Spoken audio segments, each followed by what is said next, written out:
Welcome to part 1 of the Hormesis series. What doesn't kill you makes you stronger. Most of us have heard that famous line from the German philosopher Friedrich Nietzsche. So are those words true or not? Yes, they are, if we are talking about the right amount of pain and stressors. Not too much and not too little, but the right amount will actually make us stronger. And today we will talk about this interesting biological principle called hormesis and how you can apply it to your own life.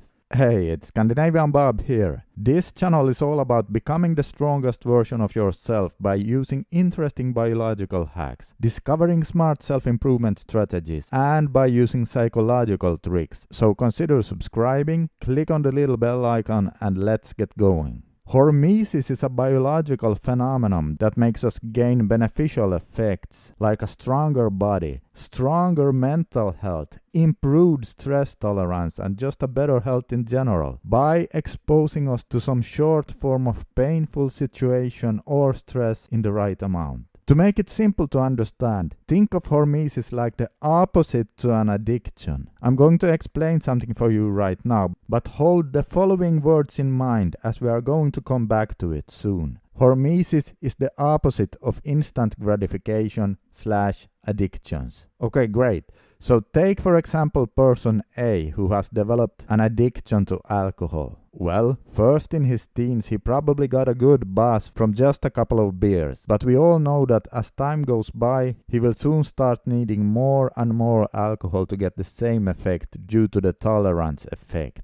This is also true for person B using online adult websites. It probably starts out with some quote-unquote normal scenes, but the more often person B are using it, the more likely it is that he starts escalating into harder and more weird stuff in order for him to get the same buzz. And the same goes for person C, who is using high stimulating video games. The more he plays those games, the less enjoyment he gets out of old and simple games. Or person D, who starts eating a lot of junk food and processed foods. Because of the high sugar and fat in it, the more often he eats it, the less enjoyment he gets from real foods like salads, an avocado, or an apple. Again, due to the tolerance effect. Let's call those circles hedonic activities. Those activities all have one thing in common, and this is instant gratification. And the reason people do them is of course because we get a moment of pleasure from it. However, the pleasure is short term and never lasts. And if we have many of those circles going on in life, and if we do them often, we will become more unhappy, more depressed, and weaker as time goes by. This again is because of the tolerance effect. Look here, you see, every time you engage in one of those instant gratification activities, your brain is producing a lot of dopamine, which is of course why we do them, because it feels good. And there is nothing wrong with dopamine. But you see, those activities can all be very stimulating. And if we keep doing too much of them, the reward center in our brain is completely bathing in dopamine.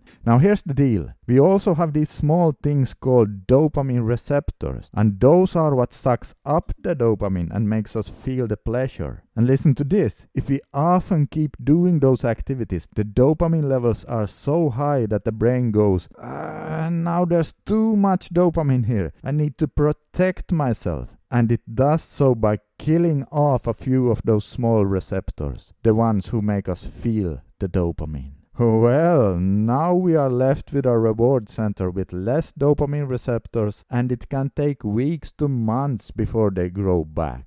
Less dopamine receptor means that we feel less effects of the dopamine, which in turn means that the next time we go for that drink, it does not really give us the same buzz anymore. And this is how the tolerance effect works. It is because of the downregulated receptors in the reward center. And the same is also true with the online adult entertainment and basically all instant gratification activities. But here's the real problem. Because we now have less dopamine receptors in the reward center, we also feel less pleasure from normal everyday activities like socializing, drinking water, listening to music, or just doing some work, because all those activities also delivers a small amount of dopamine. But remember, with less receptors we feel less effects, and now all those normal and healthy things starts to become less and less enjoyable. The more hedonic circles we got going on in our lives, and the more often we do them, the weaker we become, with less long-term happiness, less motivation, and less general health.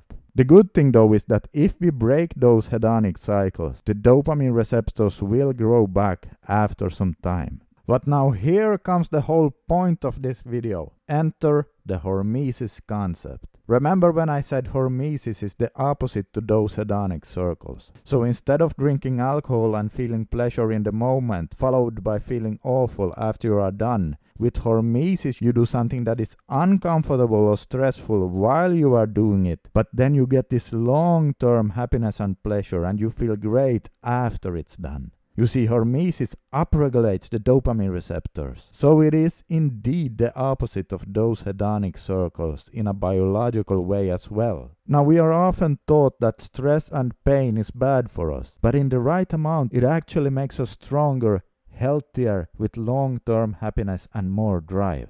So what would happen if we created more hormesis cycles instead of those hedonic cycles? Well, let's take a look at it. Here is one cycle with intense physical exercise. That's a perfect example of hormesis. Exercise is actually a stressor and it's hurting our bodies in the moment. We feel pain and it takes a lot of effort, and we are even doing some small damage to the muscle fibers. So no wonder it's painful, but then we grow stronger after it's done, both physically and mentally, and we also feel good after we have exercised. So that's a perfect hormesis cycle right there. Oh, and remember, all these hormesis cycles grow more dopamine receptors. So yeah, long-term happiness and more enjoyment out of everyday small stuff will be one of the results. Another hormesis cycle can be sitting in a hot sauna for a while. It is a bit painful in the moment, and the body is under high stress. We are sweating with the heart rate going pretty fast, and we feel an urge to get out and cool down. Well, did you know that a recent study done on Finnish men showed that the Finnish men who took frequent sauna evenings had a lower risk of dying from heart attacks, and they were also happier. Again, hormesis at work. Stronger and happier.